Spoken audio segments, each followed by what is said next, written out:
Bienvenue sur Avant j'étais prof, le podcast des enseignants en reconversion.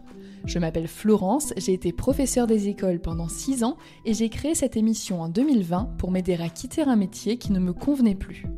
Aujourd'hui, j'aide les profs qui le souhaitent à avancer sur le chemin de la reconversion professionnelle. Dans l'épisode du jour, j'ai le plaisir d'échanger avec Cécile, une ancienne auditrice du podcast. Cécile a 55 ans, 4 enfants et elle a été professeure des écoles, pour ne pas dire institutrice, pendant 32 ans. Aujourd'hui, elle est praticienne en massage bien-être, doula et fondatrice de La Parentèle, un espace de soins et d'accompagnement qui regroupe 12 thérapeutes et qui est ouvert aux femmes à toutes les étapes de leur vie.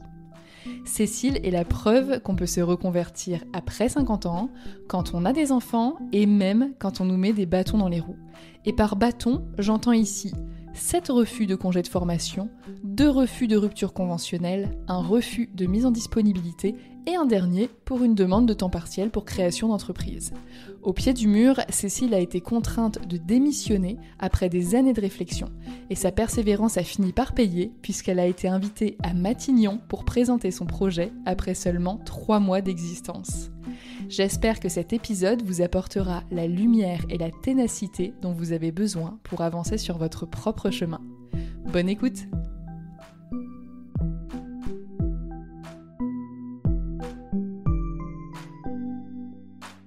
Bonjour Cécile! Bonjour Florence! On est là ensemble aujourd'hui pour boucler une boucle, comme on le disait hors micro, puisque tu es une ancienne auditrice du podcast et que ça y est, tu peux dire qu'avant tu étais prof. Tout à fait. Est-ce que pour démarrer, tu voudrais bien te présenter, sachant que dans ton parcours, il y a la finalité de ta reconversion qui est très intéressante à présenter, mais il y a toi en tant que personne et les différentes spécificités de ce que tu as traversé qui vont cocher, je pense, beaucoup de cases de « Ah mais moi je peux pas, j'ai plus de 50 ans. Ah mais moi je peux pas, j'ai plus de 3 enfants. Ah mais moi je peux pas, on m'a refusé ça tant de fois. » Toi tu les as toutes cochées. Alors vas-y, présente-toi. Ok. Alors déjà, je m'appelle Cécile, j'ai 55 ans aujourd'hui. Alors moi je suis un dinosaure de l'éducation nationale puisque j'ai passé la dernière année du concours de l'école normale. C'était pas encore l'IUFM, à l'époque c'était l'IUFM. Juste après ça a été l'IUFM. Donc j'ai passé le concours de l'école normale après avoir eu un DUG, donc 2 ans après le bac. Oui. En même temps que l'école normale, donc c'était 2 ans de formation, j'ai fait une licence puis une maîtrise et un bébé. Bref, ça commençait fort. J'ai passé ce concours, j'ai été sur liste complémentaire. Donc pendant 1 an, j'ai fait des remplacements, parce que ça aussi, c'est la logique de l'éducation nationale. Comme t'es pas assez bon pour avoir le concours, on te met direct dans une classe. Bref, ça pourrait faire un autre sujet. Donc j'ai été dans une classe pendant 1 an, et puis ensuite j'ai été en formation pendant 2 ans à l'école normale. J'ai fait ce métier que j'avais vraiment choisi et j'avais deux envies dans ma vie, c'était être maîtresse et avoir des enfants. Donc bon, j'ai réalisé les deux. En première année, donc l'année qui s'appelait la titularisation, j'ai eu mon 2e enfant, mon garçon. 1 an après ma 3e, tout ça sans jamais m'arrêter, hein. Juste je prenais le congé maternité, je m'arrêtais pas, c'est important pour la suite. Donc j'ai enseigné pendant 32 ans. Oui, tu sais quoi, c'est mon âge. Eh ben oui, je me doute. C'est toute ma vie. Voilà. C'est énorme. Donc tu as l'âge de ma fille, donc voilà. Donc j'ai enseigné pendant 32 ans. Donc après j'ai eu un autre enfant, donc j'en ai 4 au final. J'ai réussi ma maîtrise maîtrise de lettres modernes en même temps que la naissance de ma fille. Et c'était au milieu de l'école normale. Voilà, donc. T'as pas pris le risque de t'ennuyer, quoi. Beaucoup d'enfants avant, beaucoup d'enfants pendant. De l'enfant toujours après, puisque tu restes un peu dans le domaine de la femme, de la maternité. Ouais. Est-ce qu'il y a un événement de ton métier de prof, sachant que sur 32 ans, je pense que tu as vécu plein d'expériences et plein de postes différents, très probablement, et de collègues et d'écoles et de tout ça. Est-ce qu'il y a un événement à un moment qui t'a donné envie de partir, ou est-ce que petit à petit, tu as juste eu envie de faire autre chose ? Alors, je me souviens que quand j'ai passé le concours, j'étais vraiment tout feu, tout flamme et que je m'étais déjà fait la promesse que le jour où la flamme commencerait un peu à vaciller, je chercherais autre chose. Donc, comme je suis un peu du genre hyperactive, j'ai changé d'école, j'ai changé de niveau, j'ai fait la moitié de ma carrière comme directrice. Donc, j'étais un coup directrice, un coup pas dire, j'ai changé de département, enfin bref, j'ai beaucoup changé. Et à la fin, je me suis retrouvée pendant 11 ans dans la même école, dans laquelle aussi j'ai changé de niveau et tout ça, mais quand même, c'est l'endroit où je suis restée le plus longtemps. Et c'est là que j'ai commencé un petit peu à avoir l'impression d'avoir fait le tour, en fait. Alors, j'ai jamais eu aucun problème avec mes élèves, jamais eu enfin, des difficultés d'enseignante, ça, forcément, on en a toutes. Enfin, je veux dire, il n'y a pas eu d'événement Oui. qui a fait que j'ai eu envie de partir soudainement. J'ai jamais eu de problème de relation avec les parents, jamais avec mes collègues. C'est plus C'est petit vraiment à petit, la lassitude. Ouais, c'est ça, une lassitude qui s'est installée, quoi. Et en fait, plus qu'une lassitude, c'est même plutôt une curiosité de faire autre chose. Je me suis dit, c'est plus ça.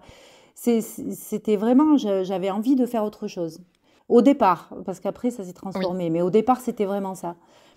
Et est-ce que ce autre chose, tu mettais déjà un nom ou des noms dessus? On peut avoir plusieurs idées. Ou est-ce que c'était vraiment juste, voilà, c'est juste autre chose, mais tu sais pas quoi. Moi, je suis d'une famille donc mon arrière-grand-mère était directrice d'école, ma grand-mère était prof, ma mère était prof. Ah oui. Enfin, tu vois, j'ai un lourd passé. Un lourd héritage. Sur tes 4 enfants, y a-t-il des profs?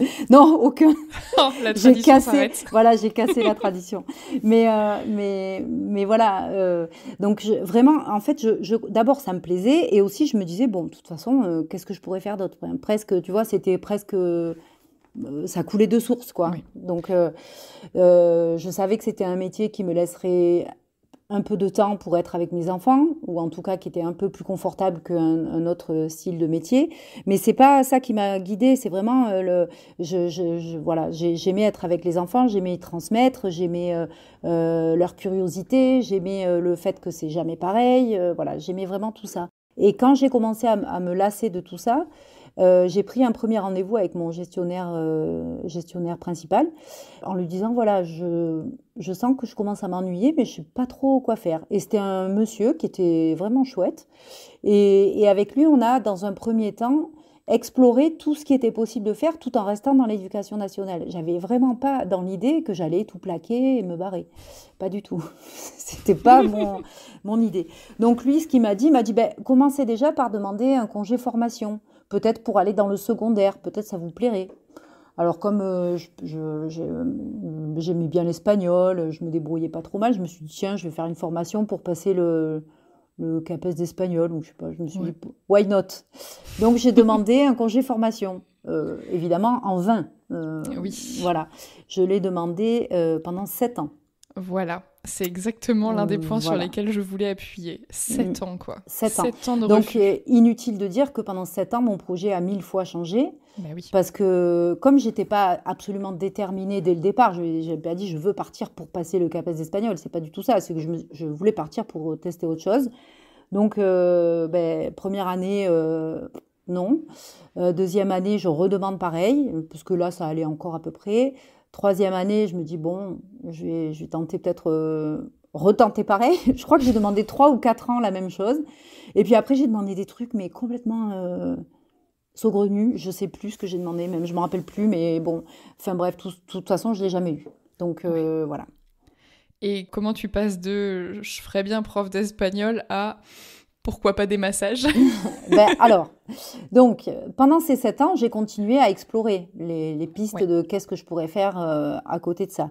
J'ai même regardé le détachement, regardé les postes à l'étranger, j'ai regardé, enfin bref, j'ai tout regardé, mais il n'y avait rien qui me faisait dire « Waouh, c'est vraiment ça que je veux faire, allez, je fonce et j'y vais ». Donc bon, je me suis un peu laissée porter, j'avoue, pendant les 7 ans où j'ai demandé ce congé formation, je me suis un peu laissée porter. Et puis, comme j'aimais quand même bien, je suis assez tactile et j'aime bien les massages comme ça, mais à titre personnel, je me suis inscrite à un stage d'une semaine pour découvrir les bases du massage californien. Alors, j'ai pris longtemps pour choisir l'endroit où je voulais me former, parce qu'il y a beaucoup d'endroits où tu te formes en 2 jours et tu peux mettre une plaque et dire que tu fais des massages. Moi, c'était en fait, d'ailleurs, je dis ça, mais ça a son importance pour après, mais dans un premier temps, j'avais absolument pas en tête l'idée que j'allais pouvoir en faire un métier. Oui. Enfin, pour moi, c'était vraiment juste pour mon loisir. Oui, voilà, une pratique loisir. Même pas en tant que cumul d'activités Pas à du l'époque. tout. Ok, Non, d'accord. vraiment pas. Donc, j'ai quand même choisi. Alors, peut-être que mon inconscient savait, mais moi, en tout cas, je ne savais pas. J'ai quand même choisi un centre de formation où tu pouvais faire 2 premiers modules d'une semaine, un sur le massage californien, un sur le massage suédois, qui est un massage sportif un peu plus appuyé. Et à l'issue de ces 2 stages, si tu avais envie, tu t'engageais dans le processus professionnalisant, certifiant. Donc ça, c'est 600 heures de formation.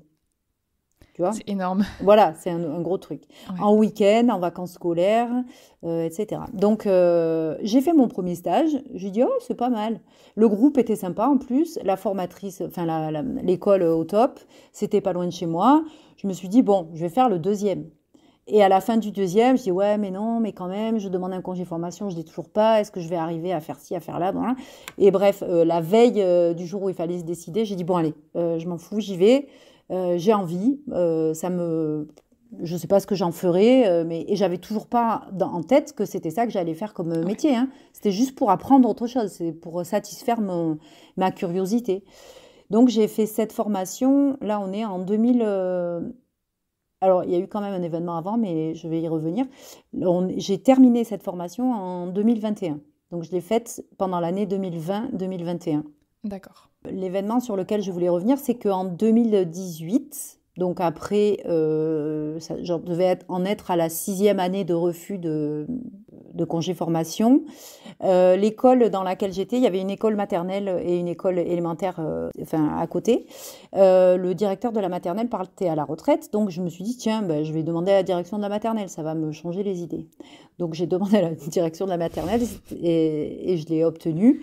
Et la même année, donc j'avais des CE1, CE2, j'ai vécu un événement traumatisant, on peut dire ça. Enfin, c'est pas moi, malheureusement, mais j'ai un de mes élèves de CE1 qui s'est tué dans un accident de vélo pendant les vacances, pas avec moi en classe, mais pendant les vacances de Pâques. Et j'ai longtemps pensé, ça a été aussi, je pense, assez révélateur de l'état de solitude dans lequel je me trouvais à l'époque. Je me suis retrouvée toute seule à gérer la rentrée avec mes élèves et ce petit garçon qui était plus là, avec la famille, voilà, j'ai eu l'inspectrice n'est jamais venue me voir, la psychologue scolaire non plus, personne m'a appelée. J'ai eu heureusement le soutien de mes collègues, mais bon, voilà. Donc je me suis dit, mais on vit un truc, rien n'a été mis en place pour mes élèves. Ouais, c'est défaillant, quoi. Défaillant, complètement. Et donc, j'ai longtemps cru que c'était ça le déclencheur. Et en fait, par la suite, à laquelle je vais venir, on m'a dit que c'était plutôt un révélateur. En fait, ça avait vraiment mis...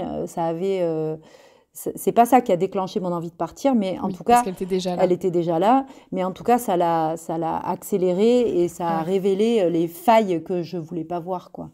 Ouais. Voilà, parce que comme je dis, comme j'ai dit d'ailleurs à ma gestionnaire principale après, pendant 30 ans, j'ai jamais rien demandé à personne et tout roulé. La seule fois où je commence à demander quelque chose, il y a personne, quoi. Donc ça a été le premier manquement de l'éducation nationale, il a été là, la gestion de cet événement tragique. Donc ça, c'était 2018 et c'est après ça que je me suis engagée dans la formation de massage. D'accord. Voilà. Ok, mais toujours donc sans cette idée forcément de le faire d'en faire mon métier. Est-ce que c'est pendant ta pratique du massage qu'à un moment tu t'es dit « Ah mais en fait j'ai envie de faire ça tous les jours » ou est-ce que il s'est passé autre chose? Est-ce que tu as eu d'autres expériences? Je sais aussi que tu as fait d'autres demandes qui ont été refusées. Ouais. Toi, tu as un palmarès du refus bien fourni. C'est ça. Donc vraiment, chapeau d'en être là où tu en es. Parce que... je crois que j'ai cumulé à peu près tous les refus, ouais. Je pense, oui, parce que tu as donc tes 7 refus de congé de formation. Ouais. Tu as, il me semble, 2 refus de rupture conventionnelle. Ouais. Il me semble que donc tu as aussi le refus de temps partiel pour création d'entreprise. De dispo aussi. Voilà. Ouais. Y en a-t-il d'autres? Je ne sais même pas si on peut demander autre chose. Non, je crois que c'est tout. Et là où, enfin ouais, non, mais c'était incroyable. Et tout ça émaillé d'autres aventures. Donc pour en revenir, je finis ma formation en Oui. 2021 de massage. Et en fait, tu me demandais s'il y avait un événement Oui. voilà. Donc à la fin de cette formation, qui était une grosse formation, on devait présenter une étude de cas. Donc on avait quelqu'un qu'on avait suivi pendant toute une année avec des massages réguliers pour l'évolution de son état, etc. Donc il fallait présenter cette étude de cas devant un jury. Et en fait, en présentant mon truc, je me suis dit, mais ça veut dire que j'ai un métier, enfin j'ai un autre métier, je sais faire autre chose et je peux faire autre chose. Et ça m'a bouleversée en fait, parce que dans ma tête, j'étais née instite et j'allais finir ma vie comme ça, quoi, ou en tout cas enseignante. Et vraiment, c'est au moment de la présentation de cette étude de cas que j'ai réalisé que j'avais appris un autre métier. Et que du coup, tu n'étais plus coincée dans un seul métier. Ouais. Donc en fait, tu as une porte qui s'ouvre avec une pas porte, mal... une micro-porte, parce que c'est quand même pas un métier où tu gagnes ta vie comme ça du jour au lendemain. Mais en tout cas, la possibilité enfin surtout dans ma tête, ce qui était important, c'est de me dire, mais on peut faire autre chose que prof une fois qu'on a été prof. Parce que ça a été aussi des réflexions qu'on m'a faites quand j'ai présenté mes dossiers de rupture conventionnelle, là, les 2 fois, où on m'a dit, mais vous savez... en gros, en dehors de l'éducation nationale, tout le monde meurt, quoi. Il n'y a pas de vie en dehors de... Toujours plus.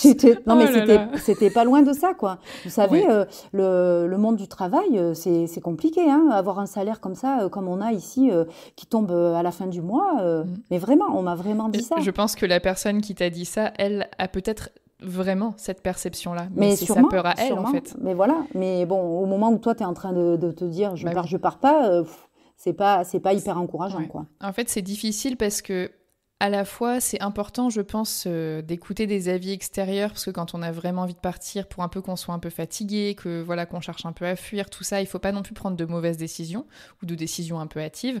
Et d'un autre côté, il faut aussi savoir parfois prendre du recul et ne pas trop écouter les gens quand même, parce qu'il faut pas qu'ils nous transmettent leur peur ou leur prisme ou leur biais, parce qu'après, enfin, je veux dire, on a déjà des peurs quand on se reconvertit.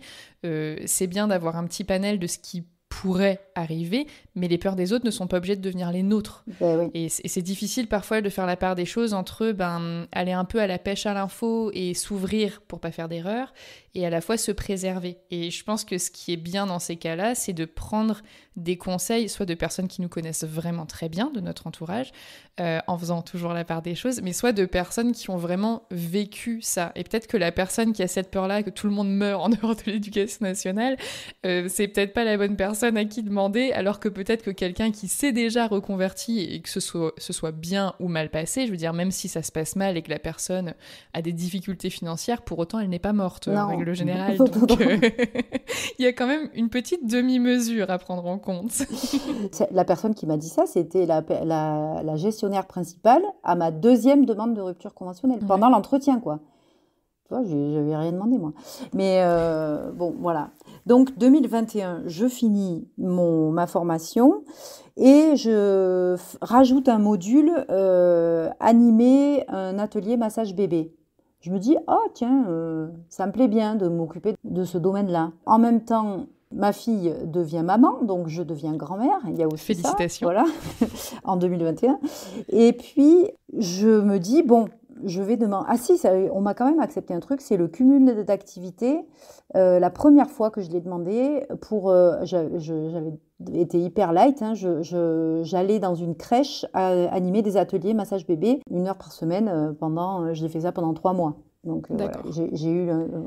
C'était vraiment un petit cumul d'activités, mais voilà. Du coup, je me suis un peu testée aussi en dehors de l'école et je me suis dit, bon, ça me plaît, j'ai envie de me lancer, mais je ne peux pas partir comme ça pour rien. Mon dernier était encore en train de faire des études. Donc, il y avait ça aussi qui entrait en compte. Bon, je me suis dit, j'attends un peu, mais quand même, je vais monter un dossier de rupture conventionnelle. Je vais demander, on ne sait jamais. Donc, je le monte avec le début du projet qui était seulement dans ma tête le début du projet de la Parentèle. Donc la Parentèle, c'est ce lieu que j'ai fondé et dont on parlera sûrement après. Ouais. C'était vraiment les grandes lignes. J'avais l'idée de créer un lieu où on serait plusieurs professionnels autour de la parentalité de la grossesse.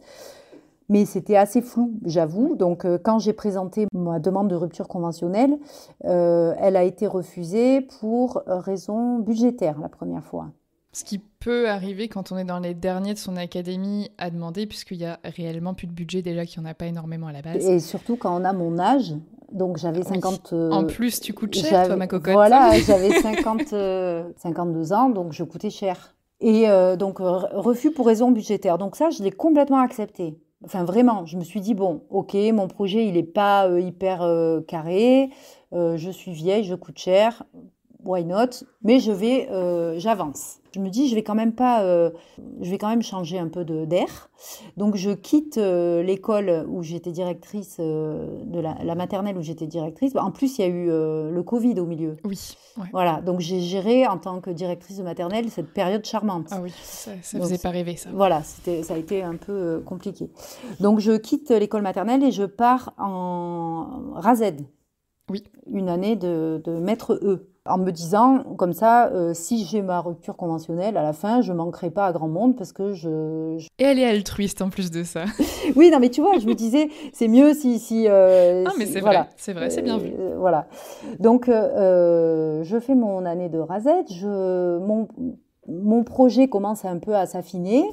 Je me renseigne aussi sur la formation de doula. Donc, doula, c'est un métier d'écoute. Classiquement, les doulas, elles accompagnent les femmes enceintes pendant la grossesse, à la naissance et en postpartum. Mais il y a des doulas de tout, en fait. Il y a des doulas qui s'occupent des femmes en ménopause. Il y a des thanatodoulas qui s'occupent de la période de fin de vie. Ouais. Okay. C'est vraiment un métier d'écoute et c'est un métier très peu connu en France, mais très intéressant. En fait, tu donnes de ton temps et de ton... C'est de l'écoute active. Tu poses pas de diagnostic, tu donnes pas de conseils sur la grossesse, comment elle se déroule et sur comment tu dois accoucher, par exemple. Mais tu es présente, tu sais orienter la personne vers le professionnel dont elle aura besoin, voilà. Bref, donc je commence à me renseigner sur cette formation qui m'intéressait. Pareil, je fouine beaucoup pour trouver un centre de formation sérieux et je trouve le centre avec lequel je fais ma formation qui crée un module à Avignon, donc parce que j'habite pas loin d'Avignon. C'est encore 400 heures de formation, hein, c'est sur toute l'année, les week-ends, voilà. Donc je me dis, bon, allez, bingo, je m'inscris à cette formation. Je demande la dispo. On me refuse la dispo. Je dis, bon, c'est pas grave. Je peux pas redemander le poste de RASED puisque je ne suis pas un site spécialisé et qu'ils étaient réservés au machin. Je dis, c'est pas grave. Le poste de direction de mon village se libère. C'est à 2 minutes de chez moi. Ça va me faire une pression en moins. Je redemande un poste de direction. Et en même temps, je vais redemander la rupture conventionnelle. Donc, je demande le poste de direction et j'en demande un autre qui est à 15 km de chez moi. C'est pour te dire encore le gloubi-boulga dans lequel je me suis retrouvée. J'obtiens le poste qui est à 15... Je n'obtiens pas celui de mon village. Okay. C'est une autre personne qui l'obtient, qui est en arrêt maladie. Ça n'a aucun sens. Donc, elle ne le prendra pas. Elle prévient qu'elle ne le prendra pas. Et moi, j'obtiens le poste de direction de l'école qui est à 15 km de chez moi, dans lequel une enseignante qui est dans cette école depuis 20 ans, qui fait fonction de directrice depuis 2 ans, avait aussi demandé le poste de direction.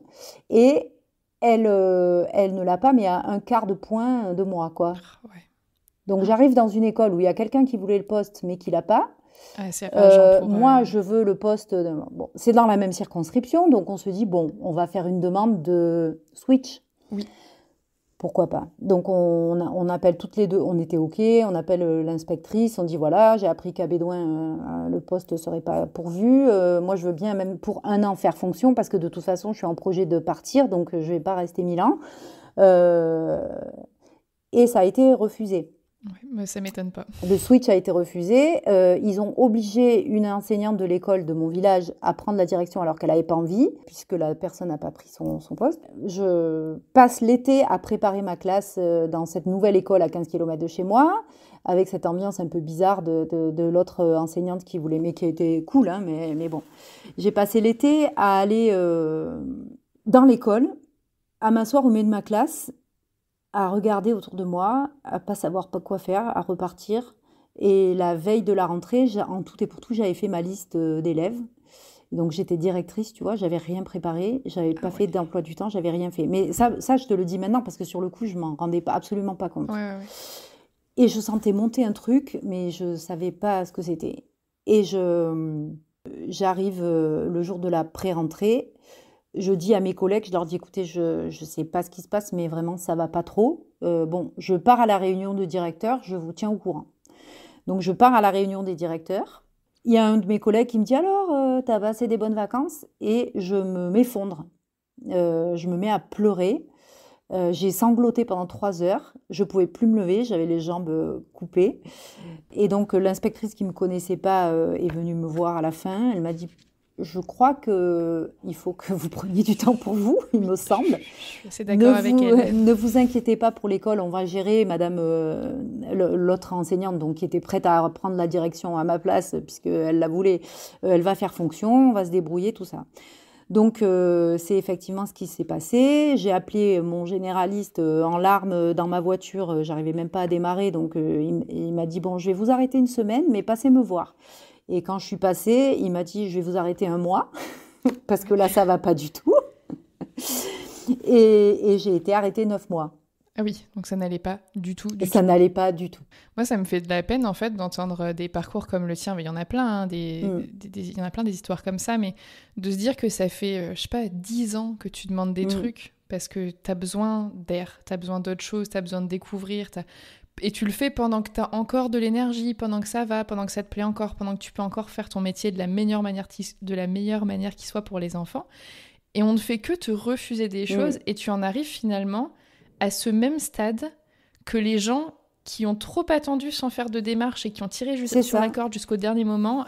C'est exactement la même chose alors que t'as fait l'effort d'anticiper. Et moi, c'est ça des fois qui me... je sais pas, c'est un mix de frustration et de colère de me dire que voilà, il y a des gens comme moi qui n'anticipent pas très bien les choses, qui disent que ça va passer, qui voient pas les choses en face, qui font l'autruche, qui se voilent la face, qui vont tout droit dans le mur et puis forcément il y a un moment, le mur arrive. Bon, voilà, ça c'est une chose. Mais il y a des gens comme toi qui font... Alors, je vais pas dire que nous on les fait mal parce que chacun sa personnalité, mais qui essayent d'anticiper, de voir les signes, de se former, de demander, d'ouvrir en fait, de s'ouvrir à des opportunités. Et il y a tellement de refus en cascade qu'au final, la santé de l'un empathie et la santé de l'autre aussi. Finalement, qu'importe comment on fera les choses, j'ai l'impression qu'on en arrive toujours au même résultat. Et ça, j'ai toujours du mal à l'accepter parce que c'est pas normal en fait. Ben non. Et puis il y a aussi ce que je ressentais moi, c'est que je me sentais devenir une mauvaise enseignante en fait, parce que je me sentais pas bien et donc je me disais c'est pas possible, tu fais pas bien ton boulot, voilà, ça me plaisait plus. La maîtresse que j'étais devenue, elle ne me plaisait plus. Et ce que tu dis là, tout le monde le dit, et il y a plein d'enseignants qui disent moi j'ai voulu m'arrêter avant de devenir aigri, avant de ci, avant de ça, et en fait tu vois, même quand tu veux bien faire les choses, on t'en empêche. Donc voilà, deuxième refus de rupture conventionnelle, craquage, je suis arrêtée. Alors, il y a encore eu d'autres épisodes, c'est que donc je suis passée à demi-traitement au bout d'un moment, parce que voilà, c'est pas reconnu comme longue maladie, c'est pas passé. J'ai vu un expert en avril 2023, donc en avril 2023, j'ai vu un expert, soi-disant expert de l'éducation nationale, médecin expert, qui a été odieux, horrible. J'étais suivie par un psychiatre pendant le début. C'était lui qui me faisait les arrêts de 3 mois en 3. À chaque fois, je lui disais non, mais ça va aller. Ok, d'accord, mais venez quand même me voir. On va faire une petite séance, on va voir. Et puis à la fin, il me disait bon, allez, voilà, on repart pour 2 mois. Et donc pendant cette année-là, où j'étais au fond du trou, j'ai quand même fait la formation et terminé la formation de doula pendant les week-ends, c'était. Mais c'était difficile parce que j'allais pas bien, parce que je savais pas. Et je me suis dit, bon, vu que rupture conventionnelle, ça passe pas, je vais demander un mi-temps pour création d'entreprise. Et ils me l'ont aussi refusé. Et ça a été la goutte d'eau qui a fait déborder le vase. Parce que, en parallèle, en parallèle, mon projet a pris corps dans le sens où je me suis fait accompagner par le réseau Initiative. C'est un réseau associatif national qui accompagne la création d'entreprises. Donc moi, c'est le réseau Initiative Ventoux et je les ai rencontrés en juillet 2023. Ouais, c'est ça. J'ai commencé un accompagnement collectif d'abord et puis mon projet, ça les intéressait. Donc, ils m'ont proposé un accompagnement individuel et très vite, tout a pris forme. Donc, je me suis dit, bon là, rupture conventionnelle, c'est non. Dispo, ils m'ont dit non. Rupture conventionnelle, ils me redisent non. Mi-temps pour création d'entreprise, ils me redisent non. Tout ça émaillé de rendez-vous avec la RH, parce qu'on a eu un RH maintenant. Oui. C'est la seule personne qui a été bienveillante d'ailleurs dans mes entretiens. Une chouette nana qui à chaque fois me dit allez, ça va le faire, votre projet il est bien, allez, rupture conventionnelle, on y va, on demande et tout. Bon. Elle y croyait, la pauvre. Et donc je dis bon là je vais démissionner parce que j'y arrive pas quoi, j'ai trop envie. Donc à l'époque j'ai 53 ans. Je me dis si je le fais pas maintenant, je le ferai jamais. Mon dernier garçon avait fini ses études, voilà, il n'y avait plus tout ça qui me... Je me dis, bon, au pire, j'irai... D'ailleurs, c'est ce que j'ai dit à une dame, là, qui m'a dit, mais vous avez l'air déterminée, parce que quand même, ce que vous allez faire, là... un grand mépris d'ailleurs pour ce que tu vas faire en dehors de l'éducation nationale. Ce que vous proposez là, ça ressemble quand même beaucoup à ce que vous faites à l'école. Alors je lui dis bon déjà pas du tout, mais c'est pas grave. C'est peut-être que vous n'avez pas bien compris ce que je vais faire. Ou ce qu'on fait à l'école. Voilà, ou ce qu'on fait à l'école. Et elle me dit non mais parce que par exemple vous n'avez pas choisi d'aller conduire un camion. Alors je lui dis non, en effet, mais cela dit, si j'en suis au point où s'il fallait conduire un camion, j'irai, parce que là, je n'en peux plus, il faut que je parte. Donc voilà, donc ça a été la même qui m'a dit le truc du style en dehors de l'éducation nationale, la vie est très dure. Oui, ouais. C'était la même. C'est cause perdue. Voilà, c'est cause perdue. Et quand j'ai prévenu ma gestionnaire principale, je lui ai dit bon là, ça y est, je suis au bout, je vais démissionner. Elle m'a dit, mais vraiment sur ce ton-là, vous n'êtes pas sans savoir que la démission, c'est irrévocable. Alors je dis non, oui, ça j'ai bien compris, ça fait 4 ans, madame, qu'on est en lien, et ça fait 4 ans que je veux partir. 2 ruptures conventionnelles, une dispo refusée, un mi-temps de procréation d'entreprise refusée, vous pensez bien que j'ai envie de partir. Enfin, voilà, donc oui, j'ai bien compris que la démission, c'était irrévocable. Elle me dit non, mais parce que si jamais vous voulez revenir, il faudra repasser le concours, hein, c'est tant pis pour vous. Alors, mais vraiment comme ça. J'avais 53 ans. Elle me parle comme si j'étais une petite qui fait un caprice. Qui fait un caprice et qui veut s'amuser à créer son entreprise, quoi. Enfin, voilà. Donc, j'ai posé ma démission en août 2023. J'ai créé mon entreprise le 9 octobre. Et tu vois, il y a des dates que j'oublie, mais il y en a que je n'oublie pas. Le 9 octobre 2023. Ah oui, juste après. Juste après, voilà. Après un accompagnement qui avait commencé en juillet 2023 par le réseau Initiative Ventoux.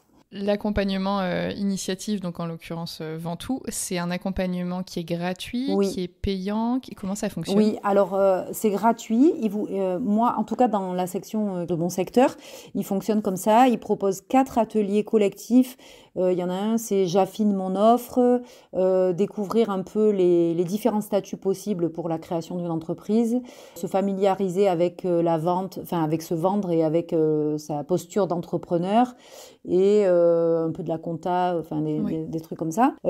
Faire un business plan, le gros mot quoi, le truc tu te dis mon Dieu, mais qu'est-ce que c'est et donc ça c'est 4 ateliers collectifs et en fait à la fin des 2 premiers, eux ils ont à peu près identifié les projets qu'ils ont envie d'accompagner de manière individuelle pour aller plus loin. Et donc, à la fin du 2e projet, ils m'ont proposé un rendez-vous individuel avec quelqu'un qui m'a aidé à monter justement ce fameux business plan À choisir mon statut, il a proposé mon dossier dans un comité technique. Tout ça, c'est gratuit, hein, qui est composé d'anciens chefs d'entreprise, de banquiers, d'assureurs, de chefs d'entreprise, voilà, de tout genre, hein, des auto-entrepreneurs, des grosses entreprises.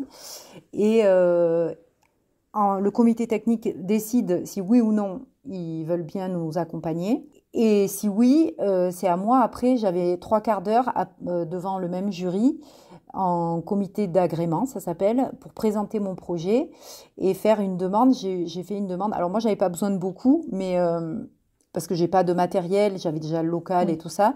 Mais j'ai eu un prêt sur l'honneur, donc un prêt à taux zéro de 4 000 euros pour avoir un fonds de caisse et pour démarrer mon activité. J'ai présenté mon projet, voilà, et, avec toutes les péripéties. Ils étaient tous assez scotchés d'ailleurs. Donc c'était mais c'est fou parce que ça faisait 1 mois que j'étais dans ce domaine-là de l'entreprise et déjà il y avait des gens qui me mettaient en valeur, enfin entre guillemets en valeur, en tout cas qui reconnaissaient mon effort. Et ça, Ça change, hein? Mais j'avais jamais connu. Je dis, mais on me dit bravo. Oui, tu verras, des fois on dit merci aussi. Oui, mais on m'a dit aussi merci parce qu'après il m'est arrivé un truc de fou quelques temps plus tard, très peu de temps après, que je vais raconter, un épisode dingo. Mais voilà, donc ça c'était les premiers l'accompagnement Initiative en tout, en plus d'être techniquement parfait, il est très bienveillant et hyper boostant en fait, parce qu'il y a à la fois le petit groupe moins ceux qui ont arrêté en cours de route, mais et en même temps cette prise en charge individuelle. Et après, donc pendant 3 ans, on a un parrain, entre guillemets, un parrain initiative qui vient nous voir régulièrement, qui nous aide à équilibrer notre budget, enfin voilà, à voir un peu les points forts et les points d'effort. On a des soirées d'entreprise, de réseautage, etc. qui sont organisées. On a des avocats qu'on peut consulter, des comptables, enfin voilà, il y a plein d'aides comme ça, toujours gratuites. Alors après, une fois que le projet est validé, qu'on a eu le prêt, on adhère à l'association. C'est une association en fait. Donc on adhère à l'association. Pour moi, l'adhésion, c'était 100 euros pour l'année. Donc oui, voilà. Ça va. Voilà. Et pour 100 euros pour l'année, j'ai un problème, j'appelle, on me donne un numéro, je peux joindre un banquier, un comptable, un avocat, un autre chef d'entreprise. Voilà. Oui, financièrement, c'est vraiment très léger, mais par contre, je pense que c'est plus humainement. Peut-être que toi, tu t'engages aussi à aider à la suite. En fait, c'est un peu l'effet boule de neige positif. Moi, je leur ai tout de suite dit, dès que je serai un peu plus aguerrie et un peu plus voilà, dans le milieu de l'entreprise, je veux rendre l'appareil. Je veux rendre l'appareil. Donc, en fait, tout le comité technique et d'agrément, c'est des bénévoles, c'est des gens qui viennent là, voilà. Donc, théoriquement, je devrais les rejoindre, mais il faut avoir fini ces 3 ans de crash test pour voir si ton entreprise, elle existe encore au bout de 3 ans. Et puis voilà. Et du coup, là, ça fait plus d'1 an maintenant que la parentèle a ouvert. On a ouvert, l'entreprise a été créée en octobre 2023, mais j'ai ouvert en fin décembre, on va dire 1er janvier 2024. C'était l'ouverture de la parentèle. Et vous étiez à la base on était 3 ou 4, 3. On était 3. Et maintenant, vous êtes on est 12. Plus que 10. Ouais, voilà. On est 12, ouais. Du coup, il y a quel type de praticienne, j'imagine plutôt alors, avec toi? Oui, on n'est que des femmes pour l'instant. Oui. Je vais essayer de ne pas en oublier. Il y a moi, qui suis praticienne en massage et doula. Il y a une psychomotricienne, une ancienne infirmière puère qui fait de la réflexologie plantaire et des massages aussi. Il y a une psychologue, il y a une ostéopathe, une diététicienne nutritionniste, 2 sophrologues, une kinésio, une coach de vie. Alors, elle n'aime pas qu'on dise coach de vie, donc en fait, elle accompagne les femmes en transition. Soit professionnelle, soit personnelle, mais voilà, un peu, c'est coach de vie le vrai nom, mais voilà. Il y a une autre doula qui est super, que j'ai rencontrée pendant ma formation. une prof de yoga pré- et postnatal. Là, maintenant, il y a une autre prof de yoga qui fait du face yoga, qui vient aussi. Ok. Et une troisième prof de yoga qui, elle, fait des cours le soir de yoga pour Et du coup, tous. c'est un très grand Voilà. local où vous vous répartissez des créneaux en fonction de vos dispos? Voilà, on se répartit des créneaux. Alors, personne, à part moi, il n'y en a aucune qui a son activité principale dans le lieu. Ok. Elles ont toutes soit un autre lieu dans lequel elles vont aussi. Je prends souvent l'exemple de l'ostéopathe. Elle a son cabinet dans un village à côté. Et le mercredi, elle vient à la Parentèle pour les consultations périnatales et pédiatriques. D'accord. Mais elles sont toutes en auto-entrepreneur. Oui, voilà. En D'accord. fait, tout le monde est autonome, tout le monde est en auto-entreprise ou en libéral, parce que la psychologue, Oui. c'est une psychologue clinicienne. La psychomote aussi, voilà, c'est des statuts spéciaux. Mais je voulais que ce soit plus qu'un local partagé. J'avais vraiment envie de créer une équipe parce qu'en plus des accompagnements individuels, pardon, des soins individuels, on propose aussi des moments collectifs de on appelle ça par exemple les cafés des parents, il y a les nanapéros, ça c'est moi qui l'ai inventé. Trop bien. Il y a des mini-conférences ou en tout cas des moments d'échange autour d'un thème en particulier. Et pour ça, je voulais pas être la seule à porter ça, donc on est le café des parents, un coup c'est moi, un coup c'est la psychomote, un coup c'est la Ah oui, vous vous psychologue. Voilà, répartissez. voilà, celle qui est dispo, qui peut, qui a envie. Ok. On- Toutes ces praticiennes qui viennent exercer dans le lieu, donc à la Parentèle, est-ce qu'elles payent une forme de loyer ou Oui. est-ce qu'il y a un échange de services? Ouais, c'est plutôt un loyer. Alors en fait, quand on a monté le projet avec Initiative Ventoux, on a créé 2 volets à mon entreprise. On a fait le choix de ça plutôt que de se mettre en associatif. Donc moi, j'ai un volet gestion du local et un autre volet ma pratique des massages. Ok. Voilà. Donc c'est toi la Je chef suis la chef. d'entreprise de ce lieu. Voilà. Je fais des conventions d'occupation en fait avec les personnes en fonction du nombre d'heures qu'elles utilisent. Ok. Pour le local. Il y en a une qui est là 3 jours, il y en a une qui est là une demi-journée. Voilà. Et donc le local dispose de 2 salles plus ou moins collectives, assez grandes pour accueillir des petits groupes, une salle de soins, un bureau, et là je suis en train de finir une autre salle de soins. Donc on aura 2 salles de soins, et du coup on tourne, il y a un planning qui tourne. D'accord. Ah, est-ce que là, t'es chez toi ou t'es à la Parentèle? Non, là je suis chez moi. Ah, ok, parce que comme tu me disais que tu faisais de la peinture tout à l'heure, je me suis dit que je suis Oui, peut-être oui, en oui. direct des travaux. Ah ben ça aurait pu, j'ai quitté mon pinceau pour venir pour venir te parler. Donc et après j'y retourne. Oui, Ouais, j'imagine bien. ouais, ouais. Et oui, je voulais te demander, on en a parlé un petit peu hors micro, mais au niveau de l'organisation, de devoir à la fois gérer le lieu, l'organisation, l'administration, etc., et à la fois, tu as la pratique de massage et de doula, est-ce que tu arrives à t'organiser, à organiser ton emploi du temps, mais aussi ta charge mentale et garder un peu la passion finalement et que ça ne devienne pas que de l'administratif? Comment est-ce que tu t'organises de ce côté-là et est-ce que tu arrives à t'organiser? Alors je m'organise très mal. Non, en fait, j'ai été pendant toute l'année 2024, j'ai vraiment été focus sur la création du lieu, la création de l'équipe, l'aménagement, parce que c'est moi qui ai fait la plupart des travaux. J'ai un peu délaissé, voire beaucoup délaissé ma pratique personnelle. Oui. Et je me suis retrouvée en septembre là, de cette année-là, un peu dans le même état que quand j'ai quitté l'école. Mais sauf que là, j'ai senti venir le truc et je me suis dit, bon, il va falloir un peu lâcher des trucs. Tu peux pas tout faire, c'est pas possible.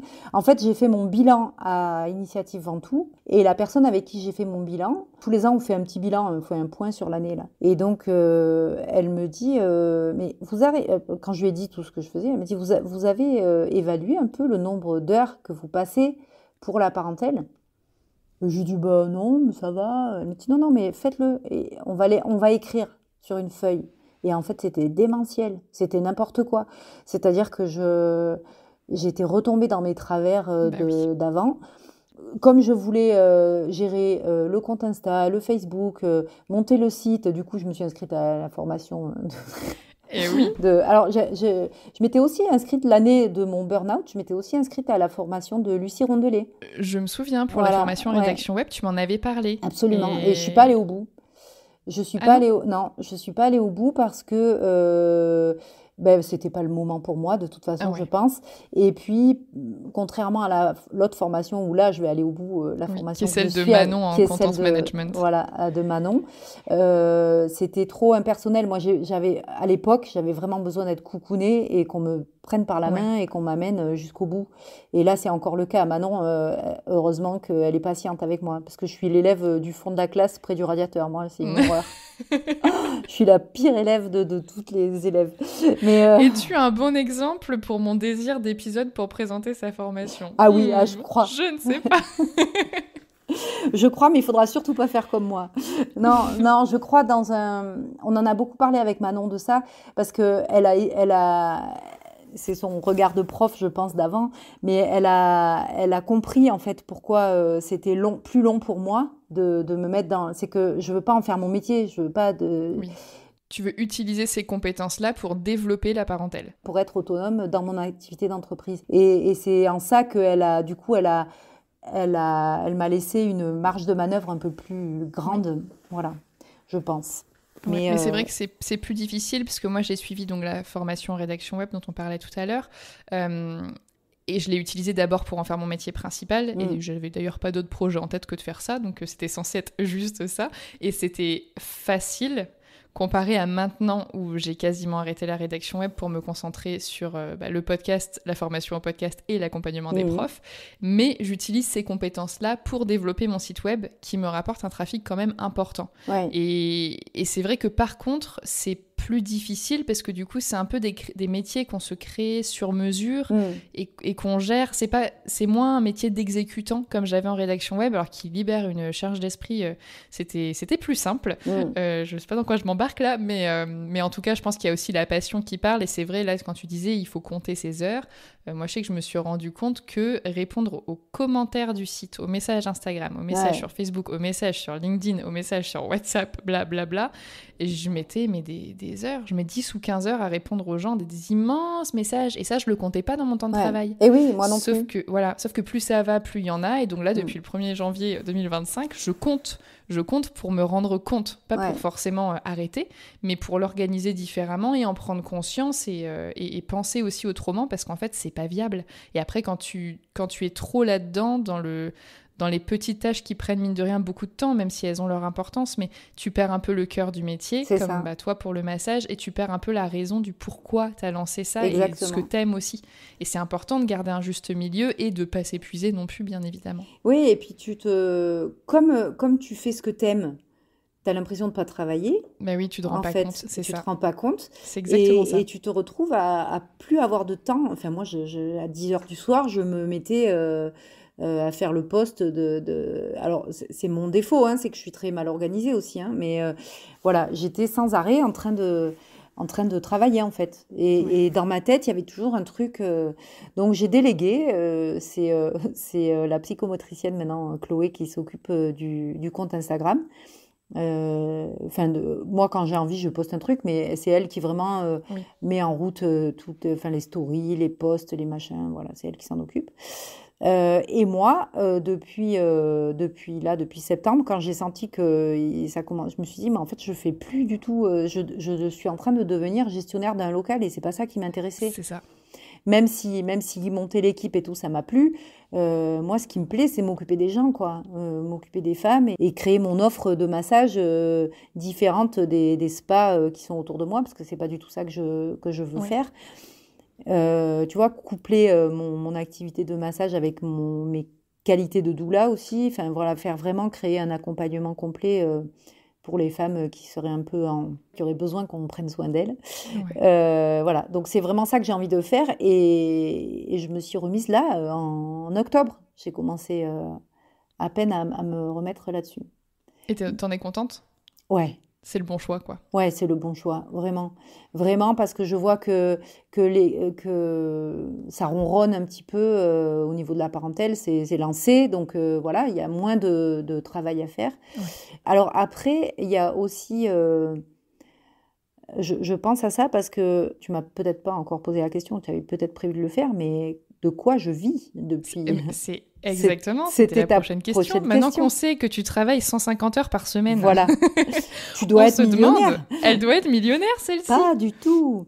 Alors, donc, j'ai démissionné. Comme chacun sait, quand tu démissionnes de l'éducation nationale, tu pars avec rien. Rien. Voilà, rien du tout. Donc, je suis partie avec rien du tout, mais j'avais échangé avec une sophrologue, une ex-prof qui était devenue sophrologue et qui m'avait dit, tu sais, Pôle emploi, ça s'appelait Pôle emploi à l'époque, Oui. donc devenu France Travail. Normalement, après 4 mois de carence où tu es inscrite, tu peux leur demander de regarder un peu ton dossier, tout ça. Ah bon, tu crois? Bon. Moi, je l'ai fait, ça a fonctionné. Alors, c'est pas... ils vont pas t'en parler, parce que... Voilà. C'est pas dans leur intérêt. Et c'est pas sûr que tu aies quelque chose, mais on sait jamais. Et donc, j'ai démissionné le 31 août et je me suis inscrite le 1er septembre à France Travail. Pendant ce temps, j'ai créé l'entreprise, j'ai monté, j'ai démarré et tout. Et le 31 décembre, donc après mes 4 mois septembre, octobre, novembre, décembre, c'est ça, 31 décembre, j'ai envoyé un mail à mon conseiller Pôle emploi. J'ai dit, il me semble que je pourrais faire une demande de réévaluation de mon dossier, naninana. Alors, il m'a dit, oui, en effet, bon, je vous garantis rien, mais voilà, il m'a envoyé le truc. Et donc, j'ai tout mis. J'ai mis tout ce que j'avais fait pendant ces 4 mois. Donc, l'accompagnement initiative Ventoux, la formation de Manon que j'avais commencé, d'autres formations que j'avais faites en ligne pour apprendre des petits trucs. Je suis conseillère municipale aussi dans mon village, donc j'ai tout mis. J'ai mis tout ce que je faisais. T'as eu raison. Voilà, j'ai dit, on ne sait jamais. Et figure-toi que j'ai obtenu une allocation de retour à l'emploi. Donc pendant, je crois que c'est 632 jours, donc c'est pas rien. Ouais, 2 ans à peu près. Voilà, c'est ça. Et c'est une allocation en fait qui est élastique parce qu'elle est calculée en fonction de ton chiffre d'affaires. Donc tous les mois, je déclare mon chiffre d'affaires à l'URSSAF, j'envoie la déclaration à Pôle emploi et en fonction de mon chiffre d'affaires, eux, ils complètent jusqu'à l'allocation qu'ils me donnent. Donc, elle n'est pas négligeable. Je ne sais pas si on peut dire des chiffres, mais si, vas-y. voilà. Moi, j'adore les chiffres. Voilà, tu adores les chiffres. Moi, je déteste ça, mais j'ai 63 € par jour. Ah oui, bah ouais, t'as le double de ce que j'avais. Moi, j'avais 31 € par jour. Voilà, donc c'est énorme, tu vois. Enfin, ouais. Ça fait en gros, ça fait 1007, 1008, voilà, 1008 ouais. par mois. Oui, parce que moi, j'avais 900 quelque chose. Voilà, donc c'est énorme. Ouais. Et du coup, bon, ben voilà, comme j'ai un chiffre d'affaires, parce que humainement, la parentèle, c'est une grosse réussite. Après, d'un point de vue comptable, c'est pas encore foufou, quoi. Hein. On dirait moi et mon podcast. Une réussite humaine et une catastrophe financière. Et voilà, c'est ça. C'est ce que j'ai dit au bilan, là. Je leur ai dit, bon, écoutez, voilà où on en est. Bon, mais eux, ils sont pas inquiets. Ils m'ont dit non, mais tout va bien et tout. Bah, le temps que ça se rôde et que ça prenne et que non, la et puis de toute façon, ce qui me ramène des sous, c'est ma pratique du massage. Donc, oui, et là, tu le faisais comme plus. je le faisais pas, oui. ça pouvait pas... En même temps, au début, tu étais aussi obligée, je pense, de prendre les rênes sérieusement de l'entreprise aspect administratif. Parce qu'en fait, si les bases sont mal posées, c'est plus tard que tu auras des problèmes. Après, c'est la cata, ouais. C'est ça. Et il vaut mieux le faire là, pendant que tu as la sécurité du chômage, plutôt que te rendre compte après que tu aurais dû le faire et que tu l'as pas fait, et que maintenant, il faut le faire, sauf que tu n'as plus de backup. Enfin, je pense que tu as fait les choses dans le bon ordre, même si j'entends bien que là, à l'heure où on se parle, c'est peut-être pas très agréable de te dire que tu es dépendante un peu financièrement le temps d'eux. Mais c'est vraiment passager, quoi. Bon, alors déjà, c'est passager. Et puis franchement, ça m'a enlevé un niveau de stress énorme. Ah bah oui. Parce que bon, je suis pas seule, je suis pas à la rue, ça va. Mais j'ai été toujours indépendante et j'avais l'intention de le rester. Donc là, le fait que j'ai cette allocation, vraiment, moi, ça m'a permis de me dire, bon allez, on a un peu de temps pour voir venir, quoi. Oui, et puis elle est méritée. Je veux dire, il y a eu un dossier. C'est ça, c'est ça. Ça a été la deuxième. Pas au hasard, quoi. Ça a été la deuxième reconnaissance de mon choix et la deuxième chose qui a fait que je me suis dit, bon, j'ai bien fait, quoi. Et la troisième chose, ça a été le concours. Oui, tu m'avais dit sur Facebook. J'étais trop contente pour toi. Vas-y, raconte. Le concours, alors ça, c'était un truc de fou. Donc, j'ai créé l'entreprise en octobre 2023. je le redis. J'ouvre la parentèle en janvier et je reçois, fin décembre ou en janvier, je ne sais plus, courant janvier, un mail de... J'avais aussi fait des formations à la CCI, à la... Ah oui, voilà, chambre de commerce. chambre de commerce. Je suis allée partout où je pouvais aller pour apprendre des trucs. Donc, je reçois des mails de la CCI et de Réseau Initiative qui sur un concours organisé par BPI France qui s'appelle 101 femmes à Matignon. Donc 101, une par département. Il fallait présenter son activité, il fallait avoir été accompagné par un réseau quelconque d'accompagnement. Il fallait que l'activité ait moins d'1 an. Bref, donc je reçois ce mail, je me dis ça serait rigolo juste de postuler pour voir, pour s'entraîner à parler de l'entreprise, quoi, pourquoi pas. Et puis bien sûr, Toi, tu t'entraînes à Matignon. Moi, je m'entraîne dans ma douche et après, j'envisage autre chose. Non, mais je me suis dit, bon, c'est un concours, c'est ouvert à tout le monde. Bon, on va à un apéro. En même temps, à peu près, je reçois ce mail et puis je me dis, tiens, peut-être je vais le faire et tout. Puis après, évidemment, j'ai oublié.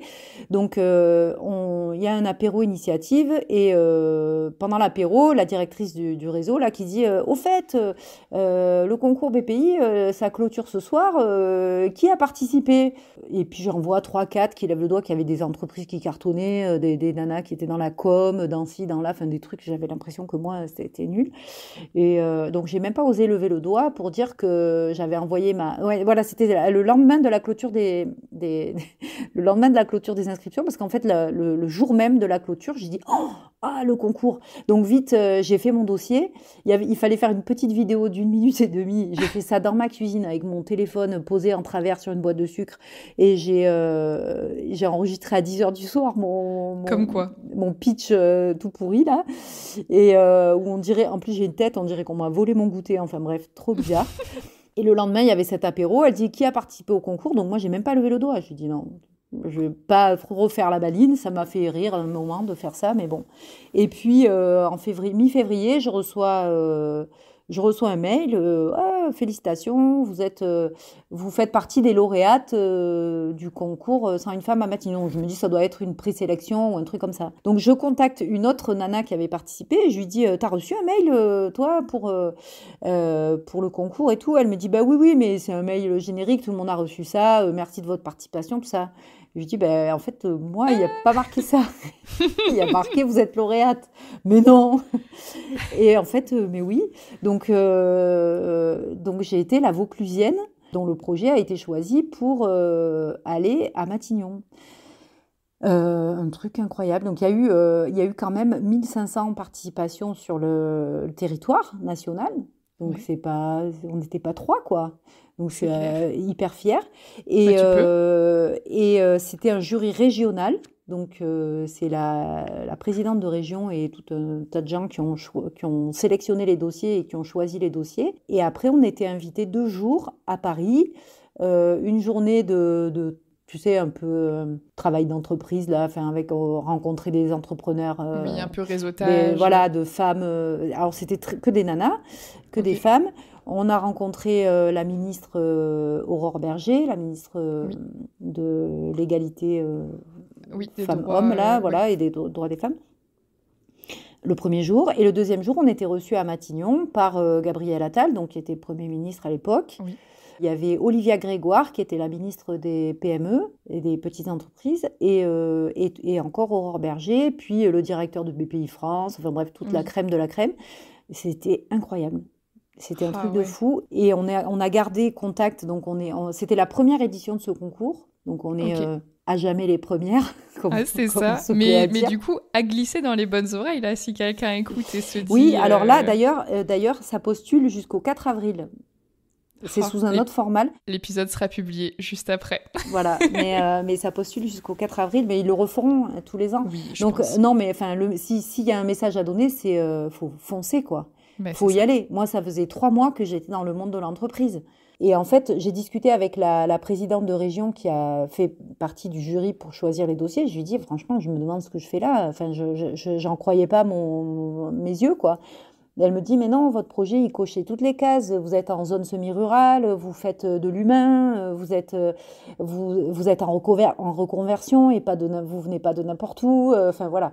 Ça faisait plein de raisons de me mettre en avant, en fait. Et alors, en dehors du fait que je me dis, ça fait 3 mois que je suis dans ce monde-là et d'un coup, deuxième reconnaissance, donc waouh, encore. Ça valait le coup de partir. Voilà, j'obtiens l'aide au retour à l'emploi, on me redit bravo en me faisant gagner ce concours. Et ça a terminé d'enlever un peu les freins et les peurs et les blocages que j'avais. Ça m'a totalement désinhibée. J'ai appelé La Provence, France Bleu Vaucluse. Enfin bref, maintenant je vais à la radio comme qui rigole, tu vois. Voilà. Ouais, ça m'a vraiment désinhibée et ça m'a aidé à parler du projet et à être un peu plus à l'aise. Plus convaincante, voilà, et voilà. plus claire aussi dans les propos. Ouais. Et je pense que tu gagnes aussi une certaine légitimité, même si en fait ta légitimité, tu l'avais déjà avant, mais peut-être que tu ne la ressentais pas. Et ça fait une grosse différence, je trouve, rien que dans la manière dont tu présentes ton projet. Quand tu es sûr de toi et que tu sais ce que ça vaut et que tu sais que d'autres instances ou d'autres personnes plus haut que toi le reconnaissent comme ça, tu prends aussi un peu le recul de te dire ah ouais, mais en fait c'est dingue en fait ce que je fais, c'est génial. Ouais, c'est ça, tu te dis mais ça vaut le coup quoi. Il y a d'autres personnes qui croient en mon projet, donc ça vaut le coup de le faire vivre. Et après ça, tu m'avais écrit que comme intitulé d'épisode, si un jour on enregistrait ensemble, à l'époque où tu ne savais pas que j'allais te le proposer, tu m'as écrit qu'on pourrait appeler l'épisode de la démission à Matignon. Ah oui, mais c'est pas mal. Mais ça peut. Je mettrais un intitulé plus conventionnel par principe, mais je le garde sous le coude. Ouais, c'est vrai. On pourrait. Bon, en fait, Matignon, ça a plus été le démarrage que l'aboutissement, mais ouais. Ouais, c'est un beau démarrage. Ouais, c'est pas mal, ouais, pour démarrer, ouais. C'est pas mal. Moi, ce que je ne t'ai pas encore demandé, et on va voir ce que tu y réponds pour boucler ta boucle, c'est comment compléterais-tu la phrase « Avant j'étais prof, aujourd'hui je suis ».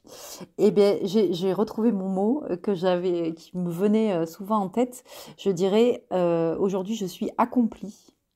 Oh, c'est joli. Parce que tu sais que je te disais hors micro tout à l'heure que le 15 octobre 2023, donc après avoir créé ton entreprise, tu m'avais écrit « Avant j'étais prof et maintenant je suis à ma place ». Voilà, ben là c'est dans accompli, je trouve que j'ai fait la paix avec mon métier que j'ai adoré d'avant. Et en fait, quand je disais à ma place, maintenant, si je disais à ma place, j'aurais l'impression de dire, ben alors du coup, j'étais pas à ma place avant, mais c'est pas vrai. En fait, j'étais à ma place avant. C'est juste que j'ai juste eu envie de changer de place, et maintenant, je me sens accomplie parce que j'ai réussi à faire mon métier d'enseignante que j'ai adoré pendant toutes les années où je l'ai fait, et maintenant me régaler dans ce que je propose j'ai fait la paix, oui, vraiment avec l'école. J'ai été vraiment dans un état de presque de phobie. J'avais du mal à passer devant une école pendant mon mois de...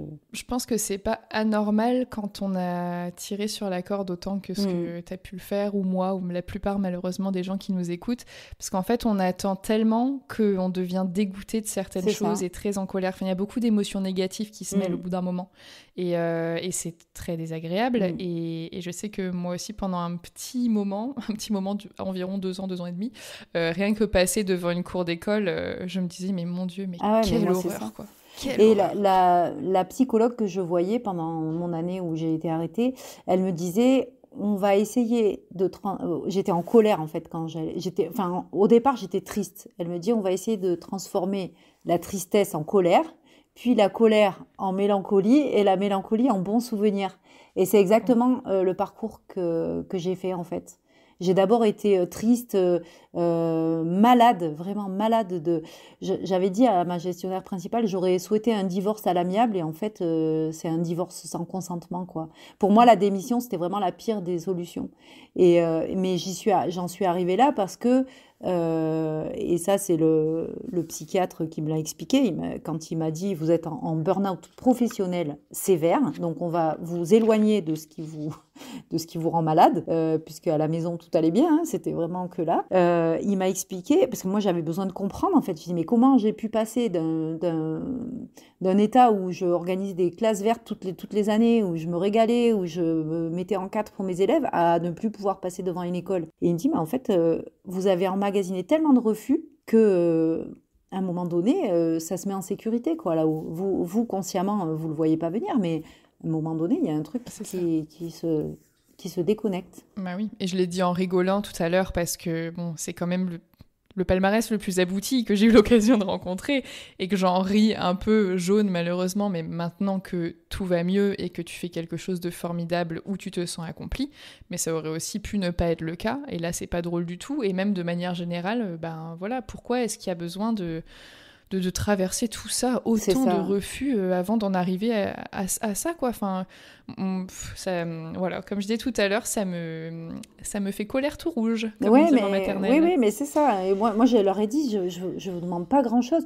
L'expert psychiatre là, que j'ai vu, il m'a dit, mais en fait, vous voulez quoi à la fin de l'entretien là? Je dis, mais comment ça, je veux quoi? Enfin, Et il m'a dit quand même des trucs du style, oui, bon, ça va, vous n'avez pas de circonstances aggravantes.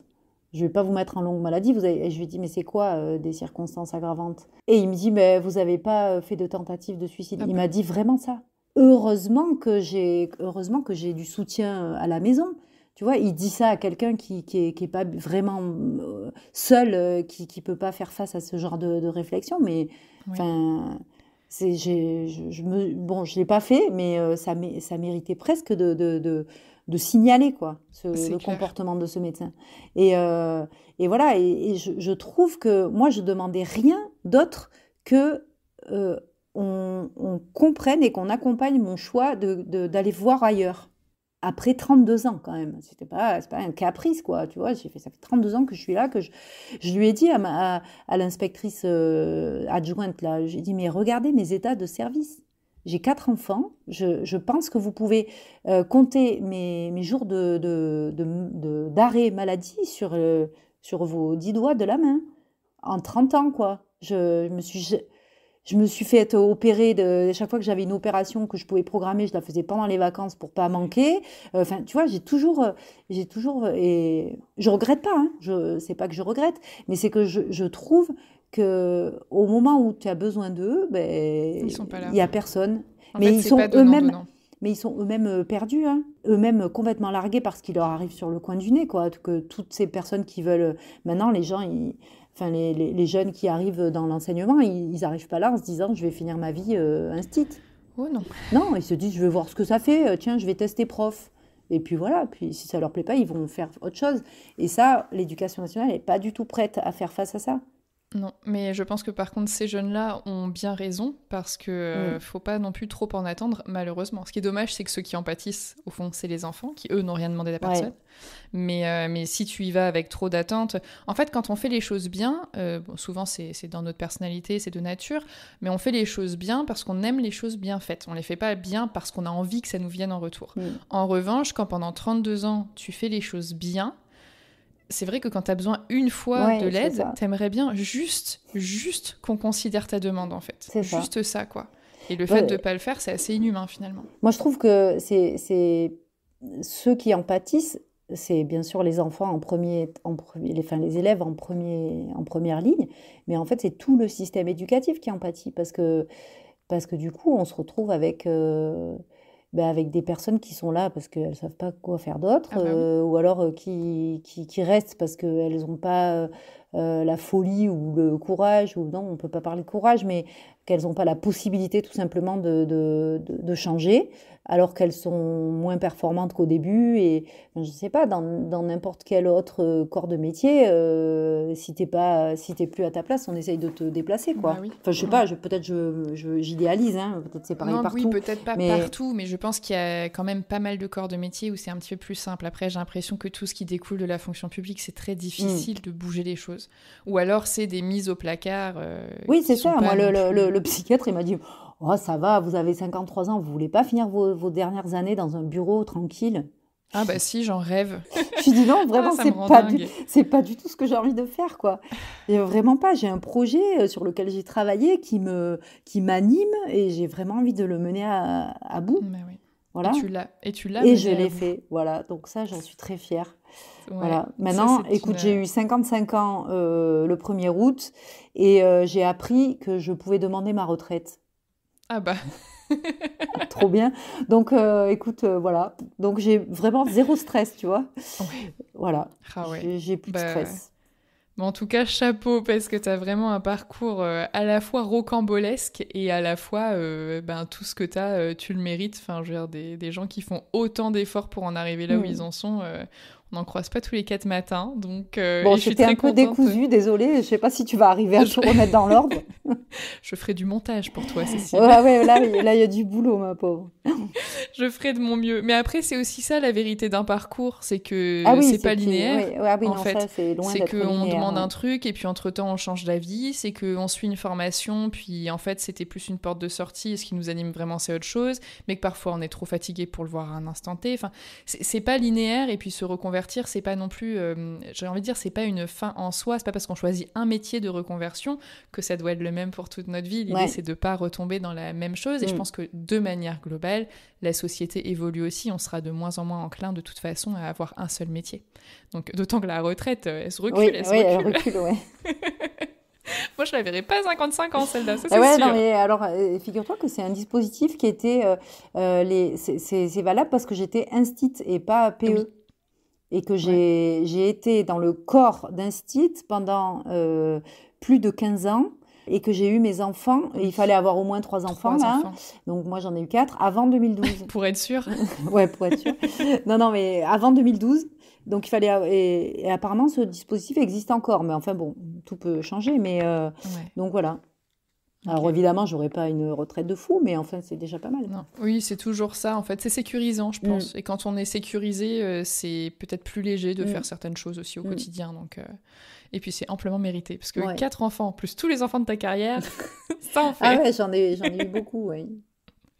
Mais écoute, je suis ravie de t'avoir amené à boucler cette boucle. Et moi, je suis toujours très contente d'avoir des auditeurs ou des auditrices du podcast dans l'émission. Parce que moi aussi, du coup, j'ai l'impression de boucler une boucle et de me dire que ce que j'ai fait, ça a servi à quelque chose. Ah ben, en tout cas, avant que je demande ma démission, j'ai mangé tous les épisodes qui existaient déjà avant j'étais prof.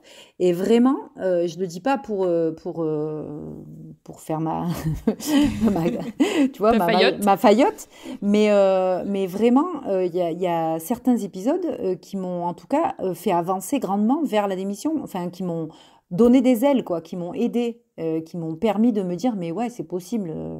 C'est tout le but et je pense que chaque personne, en fonction de sa personnalité, ses valeurs, ses projets, ce qu'elle aime, n'aime pas, etc., même sa situation familiale, mon but c'est d'avoir assez d'épisodes avec des profils assez variés pour que chaque type de personne puisse au moins se reconnaître dans 1 ou 2 épisodes. Non, mais il est d'utilité publique, ce podcast. C'est bien pour ça que je continue. Remboursé par la Sécu. Et j'en profite avant de terminer pour te remercier parce que tu fais partie des 3 personnes qui donnent au podcast tous les mois sur la cagnotte sur Tipeee depuis longtemps et je prends pas toujours le temps de le dire dans les épisodes, je le mets en outro parce que je veux pas déranger les gens, parce que j'aime pas demander patati patata.